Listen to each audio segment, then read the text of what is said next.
Iya, gotong royong dalam arti kerja bakti ya memang begitu, tapi itu kan letter luck namanya.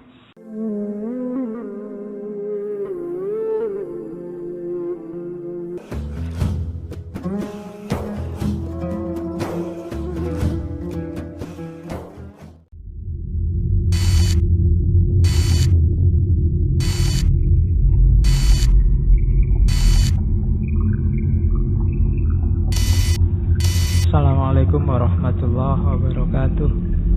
Bismillahirrahmanirrahim. Alhamdulillahirabbil alamin. Assalatu wassalamu ala asyrafil anbiya'i wal mursalin Sayyidina wa maulana Muhammadin wa ala alihi wa ashabihi ajma'in. Oke, bismillahirrahmanirrahim. Jadi Indonesia itu kayak gimana sih? Saya balik ajarannya Soekarno. Soekarno itu kan Pancasila, jadi Trisila, jadi Ekasila. 5 sila diperas jadi 3, 3 diperas jadi 1, 1 itu gotong royong. Cuma banyak di antara kita yang tidak terlalu paham apa itu gotong royong. Di kepalamu kalau saya ngomong gotong royong, isinya mesti kerja bakti. Iya kan? Yuk, gotong royong itu mesti isinya kerja bakti. Iya, gotong royong dalam arti kerja bakti ya memang begitu, tapi itu kan letter luck namanya. Karena memang gotong itu kerja, royong itu bareng-bareng, kerja bareng-bareng itu gotong royong. Maunya kan nggak sekedar itu.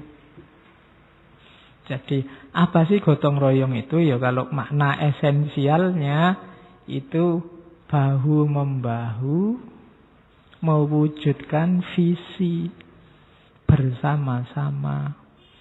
Indonesia ini mau dibawa kemana sih? Ayo bareng-bareng kita wujudkan. Esensinya itu gotong royong itu. Jadi hidup bareng-bareng di satu negara, paradigmanya tidak boleh paradigma konflik. Paradigma konflik itu pokoknya harus aku yang benar, yang lain salah semua. Paradigmanya harus dialog. Kita bareng-bareng kok. Niatku baik, niatmu juga baik. Lah kok beda isinya? Loh, ayo negosiasi, ayo dialog. Nah, itu esensinya gotong royong. Gambarannya kalau diuraikan panjang, saya pakai contoh ya, uraian contoh. Bahwa kerjasama itu kayak gimana sih? Ya nomor 1 tadi benar, kerja bakti, kerja bareng-bareng. Tidak cuma itu. Kerja, tidak hanya kerja bersama. Misalnya tetanggamu atapnya rusak. Ya memang kamu kerja bareng-bareng memperbaiki atap. Tapi bisa juga wujudnya, bantulah tetanggamu sehingga dia bisa kuat memperbaiki atapnya sendiri.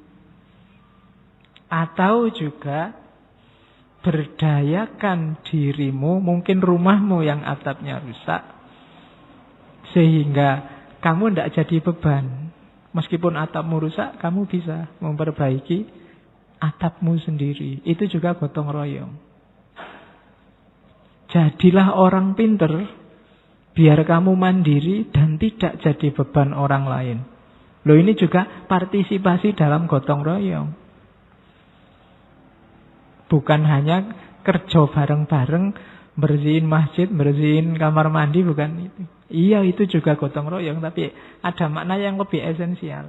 Misalnya, jadilah kamu orang yang bisa menjaga kebersihan, sehingga takmirnya nggak harus sering-sering ngepel. Itu juga bantu kerja bareng-bareng. Jadilah orang yang taat pada aturan lalu lintas, biar nanti tidak kejadian yang ganggu jalannya lalu lintas. Itu juga sebenarnya gotong royong. Jadilah orang baik, sehingga kebaikanmu menular ke orang lain. Itu juga gotong royong. Makanya segala hal yang konotasinya kebaikan, itu kan kita berkontribusi melahirkan dunia yang lebih baik. Itu sebenarnya prinsip gotong royong. Itu kenapa gotong royong oleh Pak Soekarno dijadikan prinsip yang paling esensial. Eka sila. Boleh lupa semua prinsip yang lain, jangan lupa yang esensi. Gotong royong. Saling berkontribusi mewujudkan cita-cita. Jadi tidak sekedar untuk kepentingannya sendiri. Kalau kamu belajar, niatkanlah, kalau saya belajar, saya makin pinter, syukur-syukur saya bisa ngasih kontribusi, paling tidak membebani. Nah, itu juga termasuk kerja bareng-bareng.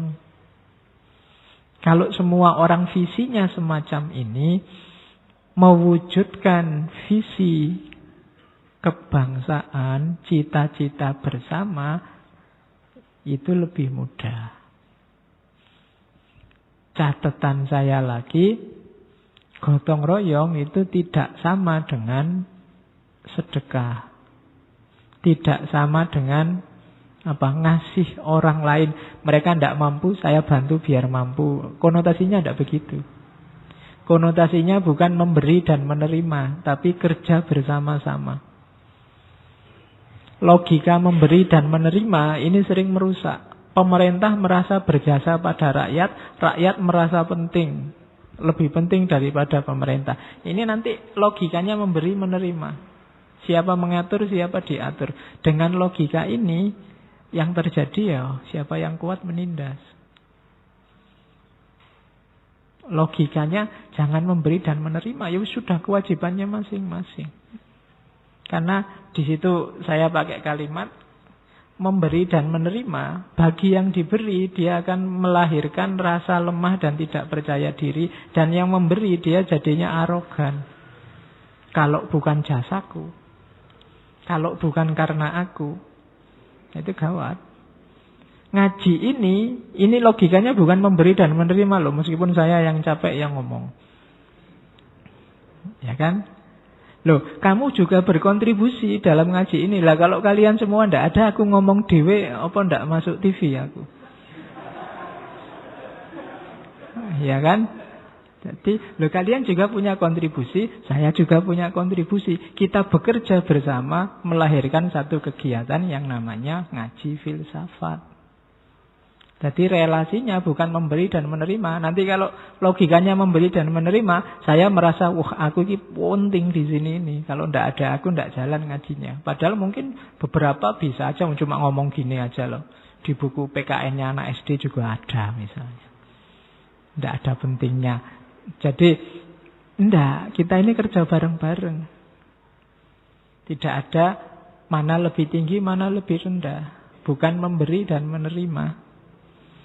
Nah, karena itu apa? Berarti kita ini setara, tapi tidak seragam. Kenapa tidak seragam? Ya saya di sini sama kalian di sana, fungsinya kan beda. Peran yang dimainkan juga beda. Jadi visi kita sama, tujuan kita sama, malam ini ada di masjid, tapi peran yang kita mainkan beda-beda, posisi kita beda. Macem-macem, tapi cita-citanya satu. Itulah nanti yang jadi Bhinneka Tunggal Ika. Jadi untuk bisa lahir gotong royong, kita butuh Bhinneka Tunggal Ika. Kesadaran bahwa kita berbeda, namun punya maksud, cita-cita, visi yang sama.